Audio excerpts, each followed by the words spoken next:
The Bhagavad Gita is not just an ancient text, but a timeless guide to living a life of meaning and purpose.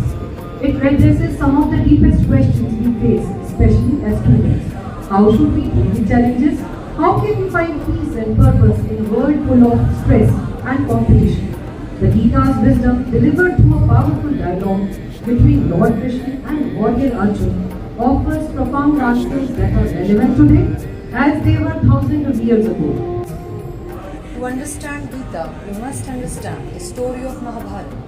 The Mahabharata is an ancient Indian epic where the main story revolves around two branches of a family, the Pandavas and the Kauravas. According to Hindu belief, the events of the Mahabharata took place during Dwapar Yuga. द्वापर युग में एक विचित्र वीर नाम के महान राजा हुए। उनके 3 बेटे थे। सबसे बड़े धृतराष्ट्र थे, उनसे छोटे पांडु थे और सबसे छोटे विदुर थे। अब धृतराष्ट्र जन्मांध थे, he could not see, he was blind, so he could not be the king. तो Pandu he was made the king. अब पांडु जब राजा बन गए, धृतराष्ट्र की तो इच्छा थी कि उन्हें राजा बनना है, चलिए कोई बात नहीं। अब धृतराष्ट्र के 100 पुत्र हुए जिन्हें कौरव कहते हैं और पांडु के 5 पुत्र हुए जिन्हें हम पांडव के नाम से जानते हैं। और वो सब पांडव कौन थे?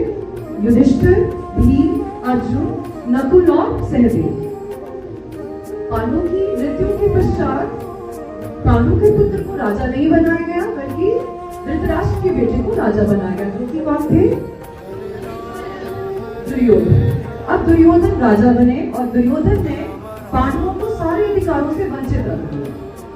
इसी युग में, इसी काल में श्री कृष्ण का जन्म हुआ। श्री कृष्ण पांडवों के भाई थे, चचेरे भाई थे और साथ में उनके सखा भी थे। जीवन पर्यंत को उनके सखा रहे, उनके साथ रहे। अब श्री कृष्ण तो भगवान का अवतार थे। अब पांडवों को क्योंकि दुर्योधन ने सारे अधिकारों से वंचित रख दिया, तो एक धर्म का युद्ध हुआ जो कुरुक्षेत्र के मैदान में रचा गया। कुरुक्षेत्र के मैदान में हुआ और इस धर्म युद्ध में श्री कृष्ण ने पांडवों का साथ दिया। श्री कृष्ण की जो सेना थी वो कौरवों के साथ लड़ी। Isn't it amazing? The God himself was with Pandavas और उनकी जो सेना that was just a part of it that was with all the Kauravas। और इस धर्म युद्ध में अब पांडव और कौरव के भाई भाई है ना। अब अर्जुन है, क्योंकि अर्जुन बहुत बड़े धनुर्धर थे, वो सबसे बड़े धनुर्धर थे अर्जुन। अब उनके समक्ष प्रश्न आया कि क्या वो अपने भाइयों को मारे? सारे कौरव तो उनके भाई हैं। अब वो जो धर्म संकट की स्थिति जब उनके सामने आई तो उन्होंने क्या किया? उन्होंने कहा कि मैं युद्ध नहीं लड़ूंगा। और श्री कृष्ण इस युद्ध में वे सामने से नहीं लड़े, क्योंकि वो तो भगवान है और जहाँ से भगवान लड़ेंगे, जिनके लिए भगवान लड़ेंगे वो तो जीत ही जाएंगे। तो भगवान he did not himself participate. और व्हाट ही डिड, वो क्या बन गए? उस सारथी बन गए अर्जुन के। अब उन्होंने देखा अर्जुन को बिल्कुल मना कर रहा है कि मैं युद्ध नहीं लड़ूंगा, तो उस समय उन्होंने जो अर्जुन को जो पाठ पढ़ाया, जो उसे शिक्षा दी, उसे हम गीता कहते हैं। और मैंने कहा था 18 questions, if you remember I had asked in the beginning कि why 18, what is the significance of this number 18। आपको मालूम होना चाहिए महाभारत जो पुस्तक है, जो स्क्रिप्चर है, उसमें 18 अध्याय, उसमें 18 यूनिट्स हैं। और जो गीता में भी कितने अध्याय हैं? गीता में भी 18 ही अध्याय हैं। और जो पूरी महाभारत है उसको 18 दिन में लिखा गया। 18 दिन में लिखा गया मतलब एक दिन में एक अध्याय। ये तो बहुत बड़ा काम था, बहुत बड़ा स्क्रिप्चर है ये। अब इसको लिखने के लिए कोई बहुत स्ट्रॉन्ग राइटर ही होना चाहिए था, और जो लिखवा रहे वो भी बहुत एक स्ट्रॉन्ग राइटर होने चाहिए थे। तो इसको लिखा गया था महर्षि वेदव्यास के द्वारा। और लिखने वाले मालूम ही कौन थे? श्री गणेश। Very good. श्री गणेश जी ने ये सारी की सारी कथा लिखी थी। उन्होंने ये 18 अध्याय लिखे। 18 दिन में 18 अध्याय लिखे गए। और गीता में भी कितने अध्याय हैं?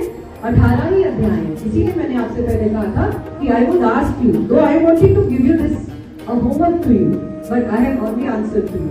Now let's understand the teachings of Gita.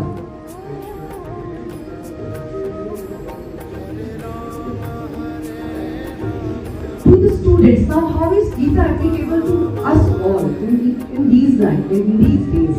Krishna says that कर्मण्येवाधिकारस्ते मा फलेषु कदाचन मा कर्मफलहेतु भूर्मा मा संगोस्तु कर्मणि। कि हमारा जो धर्म है कर्म करना है। कृष्ण ने यही अर्जुन को कहा कि आपका का धर्म जो क्या है वो कर्म करना है। उसी तरह हम सबका धर्म क्या है, हमारा धर्म क्या है, कर्म करना। और स्टूडेंट्स आपका धर्म क्या है, what is it, that is not karma, is to study, to work hard. We should not worry about the result. If we worry about the result we never be able to achieve that happiness. To attain, learning should be for the sake of learning. Learning should never be there for the marks. Marks will automatically follow if you love what you are learning. If you understand, if you love that, then you will automatically get good grades, good marks. I hope everybody is listening to it.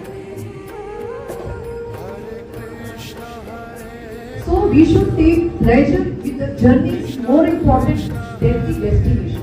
The process of learning is more important than the destination, than achieving goals, achieving our marks. The second thing that Gita teaches us, that we should have control over our mind.